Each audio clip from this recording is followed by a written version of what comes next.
One of the most common questions I get asked is, can my original idea be turned into a Japanese anime? Now, although it's not impossible, it's pretty complicated. And to understand why, you have to get the basics of the business of anime. So today, let's talk about the business of anime. Hey there, welcome back to Surviving Animation, your guide to making it in the business of cartoons. My name is Calderon, and before I go any further, I want to give a huge shout out and thanks to Mastar Media. About a week and a half ago, him and I did a podcast together, and within hours my little subscriber base more than doubled, so that was pretty incredible. And also his graphic designer, Shaka Demons, decided to redesign my channel banner art, which was really terrible before and looks really good now. So thank you to both you guys for helping me out, and hello to all of you Mastar Media fans who came from his channel over to here. This video is made specifically for you guys because so many of you individually asked me about anime and how you could get in, so I thought I would make a video specifically about the business of anime, and let's dive in. In America, we're used to one big basic assumption. We believe that one creatively motivated but professional company pays for shows. For example, if Disney likes your series, they'll pay for it. If Netflix likes your idea and you have a production studio attached, they'll pay for it. In other words, big buyers have money. Big buyers own the distribution. So, to make your dream project come true, you have to have an idea and an animation team, and then one of you, or both of you, have to sell it to one place. For the most part, that's still kind of true. But in Japan, anime has followed a totally different structure, and that structure is known as the production committee. The basic idea here is that a bunch of smaller companies get together, combine their resources and finances, and share the risk on a venture of a new animated series. They all share the risk at various levels and all share in the rewards as well. And most of them don't have a creative stake in the business. They trust that the numbers prove something is good rather than judging for themselves. For example, a small toy company, a bank, an advertising agency, and a music label could all put in 25% to equal the total amount of money required to make an animated show. In that particular example, the toy company would probably get the majority of the toy profits and put a minority share back into the pot for everyone else, while the music label would get the majority of the song download sales and live performance ticket sales, and then share a smaller part of what's left over. From each individual company's point of view, this isn't a bad deal. Actually, if you want to see who are the members of a production committee for current anime in Japan, head on over to Sakuga blog, which I'll link below. They actually have a downloadable Google spreadsheet for the production committees for 50 animated series in 2017 and 2018. If this kind of thing is interesting to you and you want to take a deeper read on the topic, go check out the article The Anime Economy, written by the original founder of Anime News Network and CEO of Meta OCD, the columnist known as Answerman, Justin Sevakis. I'll post a link to that below as well. Even though it was written back in 2012, it's still pretty accurate for the way most anime is produced. One added note here is that the companies outside of Japan deeply invested into anime, like Funimation, Netflix, Crunchyroll, and the distributors in China, are doing a little bit of a fusion of the US style and the production committee structure. Because they're so big and powerful, they act as kind of a super committee member because of the huge risk they bear and the huge amounts of returns they demand. To my knowledge, though, even shows that call themselves Netflix originals are still produced under the committee production structure, with minority partners still handling risk and return in Japan. But who knows, that could change in the upcoming years.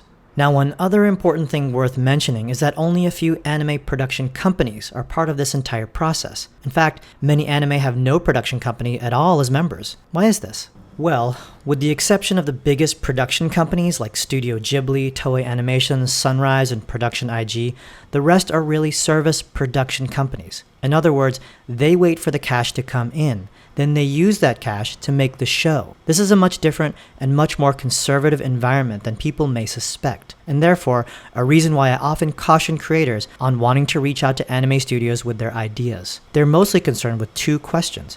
How much money do you have?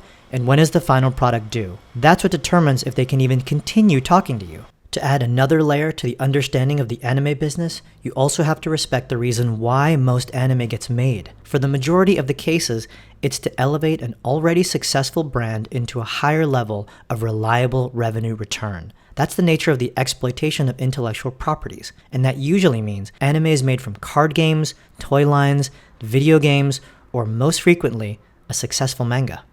What Japan does really well is actually use manga as a sort of testing ground for the success of new ideas and properties. Once a manga, which is much lower in cost to create and distribute, gets some positive audience feedback, then the publishers can start to generate interest from other potential production committee partners to get an anime made. In the much less frequent case of an original concept going into anime, remember that these are usually cooked up by artists, writers, and designers working within the anime and manga field in Japan. They have the experience and personal credits, they have the producers and connections, they have the teams they can build, and then, as stated previously, they understand that to get things started, it means putting together a production committee of partners to share the risk. Many famous anime directors have this kind of power, and therefore have created or have been asked to create many of their own originals. So what does that mean for the rest of us? Well, if you've made it this far, I hope you can see that for a non-Japanese creator with just an idea, it's very difficult to imagine that this business model of anime could support them. Not only are we a world away and a language apart, there's no one place to pitch. In a way, there's no one buyer. Rather, there's a community that's got to get on board with you, and most of them have no creative interest in any kind of project. They just want to know the popularity of a property in Japan, which can guarantee them returns in Japan. So, is there even a chance? Are there any cases when it works? Well, here are the ways it could and has happened in the past. If you can directly pay the entire bill, then the service company might consider taking your anime. Toy companies outside of Japan have done this in the past, but even if you actually have the millions of dollars necessary, the bigger anime studios might still not be interested. This is because the best ones aren't interested in jobs that just pay for production and earn them some small producing margin. Rather, they want to be part of the committee. In other words, they want royalties from you. They want to share in the upside of the business. So imagine, you'll be giving them all your cash, then they'll give you a show that comes with a bill. It can also work if you have a project and a major international partner with distribution who's willing to 100% finance the production. This is how I've typically worked on the shows I've run. In fact, many popular US-Japanese co-productions follow this model. Animatrix, Halo, Batman Ninja, and the Blade Runner anime were funded like this. Often, the money comes from the marketing departments of major film studios who want to promote their films with short-form anime content. Anecdotally, my Transformers show was fully financed by the digital streaming platform Verizon Go 90. Finally, it might work if you can find a champion inside of the anime industry, kind of like me when I was at Gonzo, who thinks that your property is somehow worth the challenge of them trying to put together the production committee on their own. This is how Afro Samurai and Witchblade happened, but note that the creator of Afro Samurai is Japanese, and for Witchblade, Gonzo was given permission from Top Cow Comics to create their own adaptation with their own writing, so long as the basic rules of the Witchblade universe were followed. Not to mention, both of these projects happened during the early 2000s anime boom, and at that time, Gonzo was boldly entrepreneurial and daring, and I can tell you for sure that those days are long past. So what should we do? Is there any hope? Well, let me offer you some of my ideas. If you really want to make anime, do what Mastar Media does. Just make anime. It's long and it's a tough road, but there's a big difference between just saying you wish an anime was made for you and actually wanting to make anime and have the drive to complete it. And if you're a storyteller who's inspired by anime, get started on your story. Work on your franchise in digestible chunks, screenplays, designs, animation tests. Then maybe go for a manga or a comic. After all of that's done, call me. I'll help you.